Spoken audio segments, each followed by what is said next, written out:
Welcome to CMOs Off Script. We're 5 experienced health tech leaders offering trends, tips, and honestly, a few hot takes. Let's do this. Well, good morning. Welcome to CMOs Off Script. We're here today to talk about budgeting, and it's the topic we all love because money is what we need to run an effective marketing organization. And the second piece is it's a direct tie to revenue. So we've got some interesting stats we'll share with you, as well as our usual witty banter and dialogue. So let's dive in. So first off, Bethany, you shared a couple of data points that I think are really important for B2B marketers to hear. And I'd like to turn it over to you to share those insights. Yeah, so we were just chatting off screen, I should say. We were just chatting off screen and we were talking about what average budgets are for different organizations. And I was Googling, AI is telling me that the average B2B marketing budget is between 6 and 15% of a company's revenue. And that depends on the stage of growth, the industry, the competitive landscape, things like that. So where is this coming from? Gartner says the average B2B marketing budget is around 11%. HubSpot says B2B product industries spend about 7.8% of their revenue on marketing. Deloitte, also there's a second vote from Deloitte for that 11% of revenue on marketing. So there's a range here for sure, but the consensus from Deloitte, HubSpot, Gartner is between maybe 8 and 11%. Which I find super interesting. And I would just like to get a quick poll. One, we're going to share those resources. We'll make sure those are available to you so you can review them as well. But has anyone on this call had a budget that's, say, 15% of revenue in your career? You're in your distinguished years as a marketing leader. No, but I would be super excited if I did. I found that number pretty staggering and, of course, did the math. And I do this routinely because I've used those data points in the past to help justify. At one point, I brought a 5% number to my CFO in a prior role. And, we agreed that we would land at 3, which was more than the 2.5. It was interesting because we were in a growth curve. We were seeking to rapidly scale to be acquired by a strategic, which was our business objective as a company. And so, we were in a growth mode. We were, seeking an exit, and yet we knew there were realities of operating the business. And so that was one example that I had. And certainly know if I brought that figure, maybe 11% or 15%, I probably would have been laughed out of the office. But aside from the fact he had a really good sense of humor, 3% became something that I made I made the most of it. And you have to figure out how you can make the most of whatever figure you have and then prove the case for getting more as appropriate. I think that's right. And I think the way you prove that you need more, and I also assume that 11%, let's say, that's inclusive of both program budget and your team budget, because sometimes you actually can't do much more with program budget if you don't have the team to execute on that spend. And so you have to include both in that figure. But I think the best way to try to get more money for your program is find the pockets of things that are working and prove out the value of a given pilot. So start with a pilot program, prove that it's starting to make a difference based on the metrics that you're tracking. And then that's the best way I've found to try to get more budget allocated in future years. I think that's right. And I would say, I certainly have not hit those higher numbers for sure. And I think 3%, there are times where 3% sounds very generous even, for sure. But I would say, when I'm going in to have those conversations with the CFO and the CEO around budgeting, the things that I'm looking at are exactly what you've said, Bethany, is showing the value, proving out that value, and justifying more spend and investment in order to get more of that return. And I think that always leans back into that message of how is this driving revenue? I mean, brand building, I think, is the one place where that is a challenge. And, that is a harder one to measure. And there are signals tied to brand building, but it's not a direct one-to-one for ROI. And so that's the place where I think it's tricky, and particularly in some of those earlier stages where you're just not at that point where you you can show the return.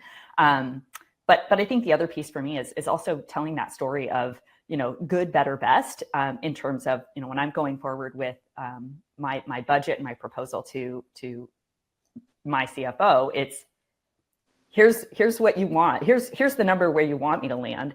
And if I had this is what I can achieve. And so, I'm often asked, please give me a range. And I'm like, this is the programming that you get and the staffing that you get when you give me the bare bones. Here's the target, and here's where I really want to be and what I think I can achieve with this. And so I always try and give that range, because I think it gives people a sense of what's possible, based on where we land with dollars. I like that approach. Mm-hmm. What other thoughts? I love that. I think, where I'm headed when just hearing you guys talk is almost thinking about just the budget allocation in general, right? When we talk about the amount of programs that we have versus the headcount that we have versus, some of the operational spends that we're doing. I'd love to hear, especially because we don't have that 15%, and where you guys, what that mix looks like for you all. Because I know that I generally have a range in which I stay in, and it always depends on the organization and, the year that you're headed towards. But I'd love to see if you guys have like a range that you stick towards versus, when allocating your programs, your headcount, and your ops. That's right. I think that's an important note on that. Laura, you work with a lot of clients and marketers. What do you observe?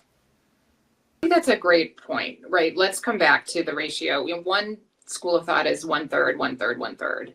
And so if you have any of those areas exceeding a third, let's say your people budget is 50%, you might look at, what do I need to do to ensure my, my campaign or my programming is larger? Or am I, rarely do we feel this way, but am I overstaffed, or should I reconfigure how my staffing is allocated? Do I have the right number of people allocated to certain aspects of the work? Platform is an important one. I tend to use the 3 Ps: people, platform, and programming. And platform will, of course, be where I bucket tech. There's a ton of investment in attracting marketer dollars to invest in tech. And so, looking at the stack, and we've got some great earlier episodes about the tech stack, is really critical, because you probably have features that are overlapping. If you have HubSpot, SalesLoft, Salesforce, all of those have some features that will overlap in the Venn diagram. And so you have to look at, do I need to add a 4th item, 5th item around how I help my SDRs qualify? Or could I get a little more from one of mine? That might be a way to optimize some programming or platform dollars. But at the same time, the ratio is a rule of thumb. And so you might know that you are under on people, and that's okay because you're investing in campaign programming, but to grow. And so you have to kind of use those guides, just like the budget guide at the top of the conversation, with a rule of thumb according to where you are. And honestly, I've found so much value in asking around, using, my marketing networks, asking people in similar spaces, comparing notes. There's a ton of expertise out there. And so here on our call, we have a lot, and, I'd love to hear the thoughts on the ratios as you think about them. Yeah. And I think I love the 1/3 approach. I think that generally works really well. I think the way that I fine-tuned it based off of what I'm looking for from the team itself is I do 50% just based off of the stuff that works, the stuff that's going, that I know that's tried and true programmatic spend. The 30% is, my typical head count, including T&E and some other kind of, including like full-time and contract. There's like a 10% based on operational spend. And then I do 10 for my more like the big bets and the big random experiments that I'm planning on for the year that might add to that 50, like that bucket of 50% of spend, but I'm just not quite sure, right? The 50% is like the tried and true. We've gone to these events, or we've gone to these types of things. The 10% are the outliers that I'm like, I'm going to place a bet here. So when I'm presenting it back to finance, that's the stuff that isn't as predictable as the 50%. That's That's great. super interesting. Yeah, I mean, to me, that's this. I would have bucketed that in the programmatic, but that's totally just, that's a style and a preference thing, and just said like, hey, there's a portion of this programmatic that is, this could be wildly successful, or this could fall in its space, and we're going to learn something here, and that's got to be part of my experimentation process and learning. I like that that's actually a specific call out in the budget, and I think for everyone, being able to articulate that to your executive team, that we're testing things out, that not everything is guaranteed to hit, and that needs to be part of the work, because at the end of the day, if you're doing the same things, you are going to expect the similar results. And if you want to actually grow, you've got to continue to try and new and different things. I think you also have to take into account that we're in a market and or we're in a space, I should say, that is really evolving. And so what is working today very likely isn't going to work tomorrow. And so you have to be really tracking your metrics on a regular basis. And you can't count on, this particular campaign style, this particular event is going to be the thing that turns our leads next year.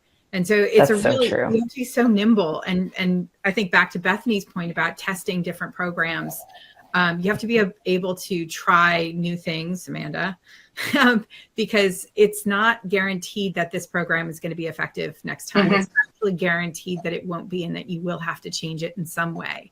So I think there's a piece of budgeting and that I want to call out, which is education. Education to our leadership, education to our peers about how we measure success, and how we have to be nimble in this space, because success is going to look, it's going to change given, the winds and the pressures around us. That's right.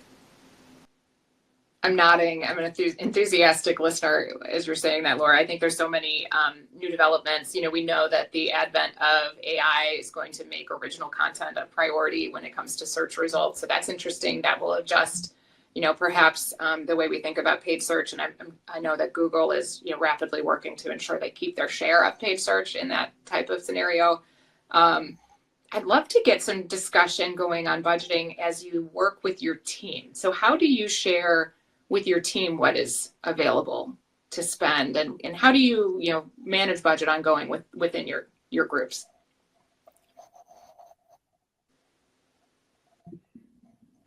I'm going through a process right now where I'm asking my different functional leaders what their kind of wish list is for the next year, and I'm asking them to do some scenario planning as part of that. So if we had more research budget, what would that mean? If we did put budget in for a paid survey so that we could do a big promotion on proprietary content, and get some media placement, what could that mean, and what would that look like? So if you're spending like $60,000 on a paid survey, which is easy to do, is that going to be worth our while given the goals? And I think it's worth saying, like, this all has to be tied back to your growth goals as a company. So as you think about your percentage of budget and how you talk to your team about those things, are you trying to double in size in the next 12 months? Because that's a different energy and motion maybe to get to that number versus, and it depends on orders of magnitude and stuff like that and scale.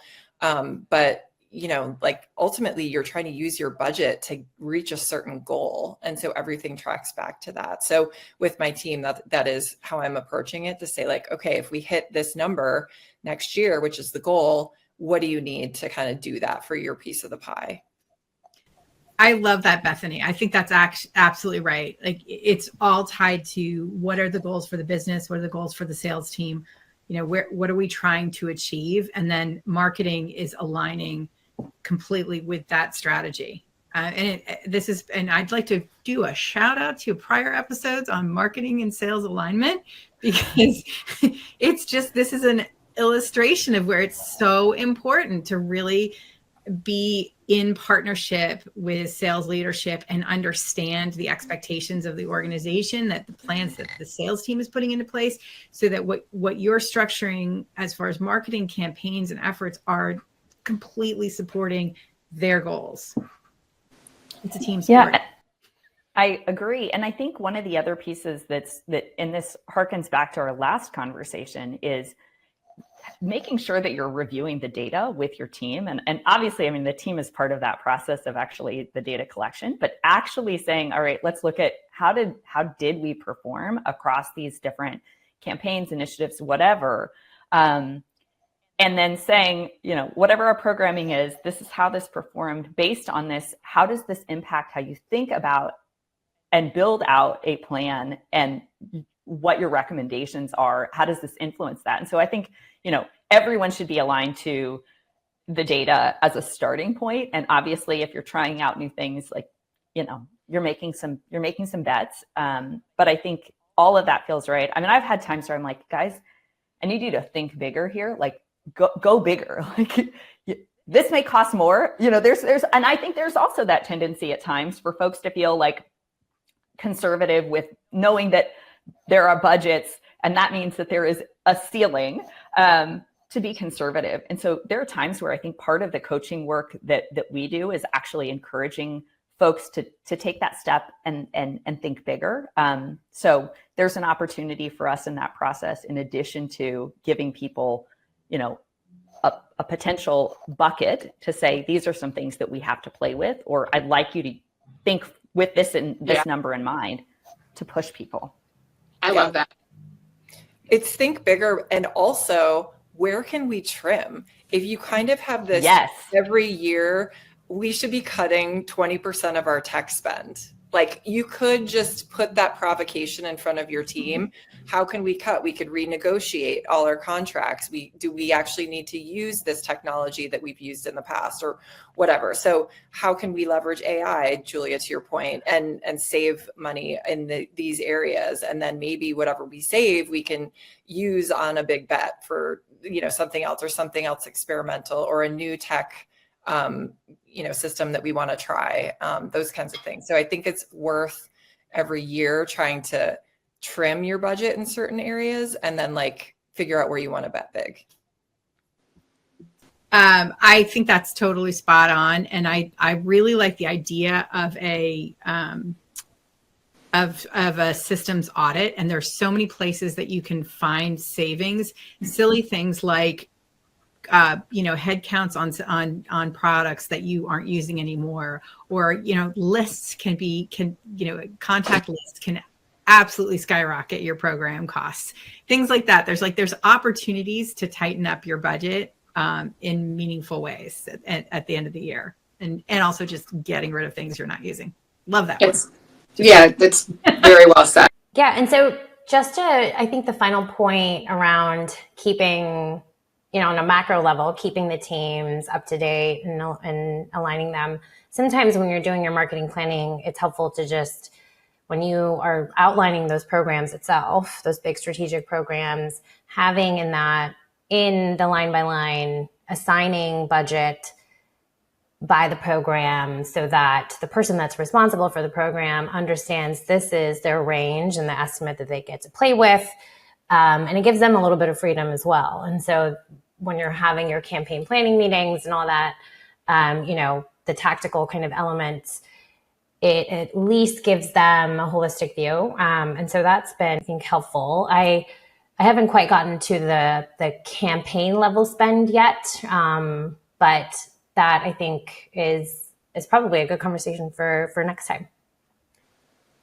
I love that. I think that's right. Definitely looking at programming, spending, and giving, sharing the dilemma or sharing the responsibility with your demand team. Your demand leader should be asking, what's my budget? Your demand leader could be coming to you and saying, this is what I think we can do next. I'm going to shift here. Do you agree? And then to your point, could we get down to the campaign level, in a mature organization? And we are largely growth CMOs, but in mature organizations, you are looking at which campaign is performing or not, keep or kill, at a very, I think, fine level of detail. And so those are the types of things to be thinking about as you're trying to advance your program.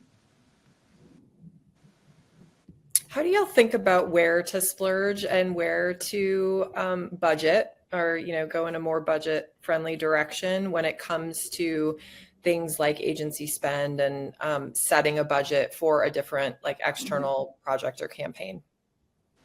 Oh, such a good question.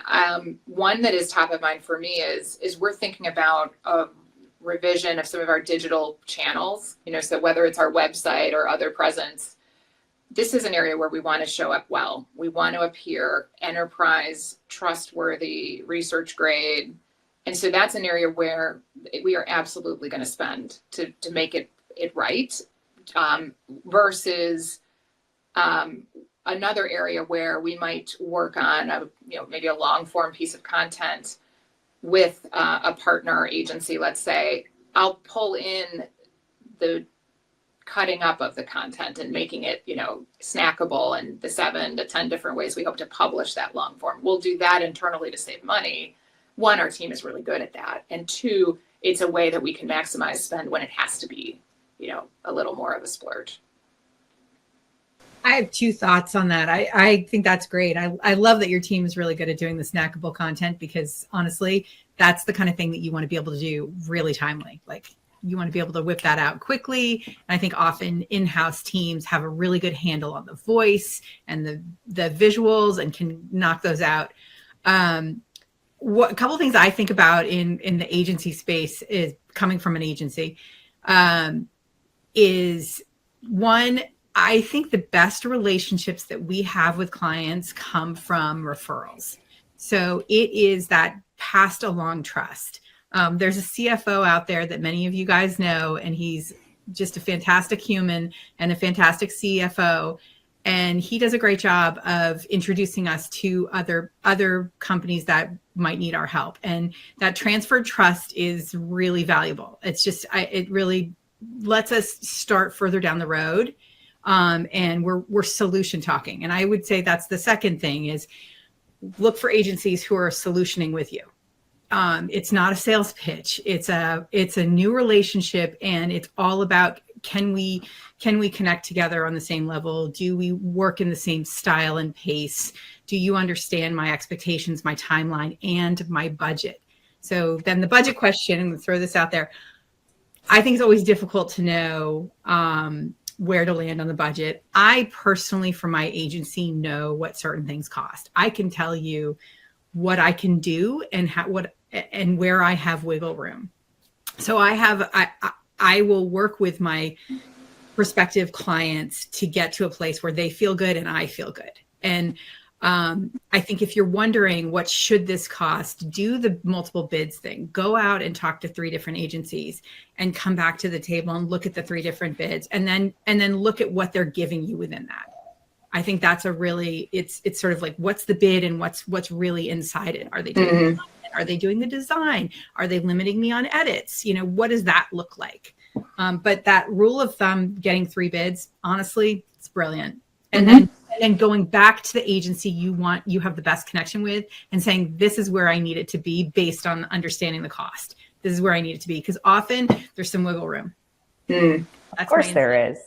Of course there is some wiggle room, right? And I think there's always some wiggle room, and there are some agencies that will laugh you out of the front door if you ask to come down by 20+%, right? So or 50%. I've got another agency that's willing to do this for half the price. And it's like, that's great. You should do that. That ain't our jam. And, you're getting X, if you come and work with us, you're getting X, and you're going to get Y with this other agency. And I've had that even on smaller projects, right? Where I'm like, oh, you're a video project's like, oh, you're a solopreneur and you do this all on your own. And like, maybe you're amazing and super talented. And I've worked with people that are solopreneurs, amazing, super talented. And like, is there a different level of production that I might get on a video project with, an entity that's got multiple people working on it that are touching it in all these different ways? So yeah, look under the hood. What are you really getting? What are you getting? And what I say to my team often on this is, it costs what it costs. For us, we have a platform where we have to, there's a point where we can't change it very much. The other thing is, it's a timing. if I've just hired a bunch of new people, then I'm going to be more flexible because I want more business for my team. If I've got a lot of new projects going, I can push you off. I can say, you know what, it's not a good fit. It's not a good time for us to do any kind of editing of our cost. So. Yeah, dear listener, what you're hearing is an agency that is reputable, trustworthy, and candid. And so not only do they do good work, but they'll give you candid feedback. And that's so important. And depending on the agency experiences you've had, hopefully you've had many of those, but there are times where you get the sense that you aren't getting the full story from your agency. It's really important to find one. And that's what we're hearing in Laura's voice. And it's because of that her firm gets a lot of referrals, as she mentioned. So, well, we've covered some great ground on budgeting, and, there's a variety of threads we could pull from here. In fact, I know several of us, all of us are thinking about where we might expand on some of these points, but if there's anything you'd like to hear more of, we're always interested in your comments and feedback. And once again, thanks for joining us at CMOs Off Script. That's a wrap for this episode of CMOs Off Script. This podcast was made possible by Breezy Hill Marketing. Don't forget to explore the podcast notes or cmosoffscript.com for additional insights and resources. Until next time, be bold and stay curious.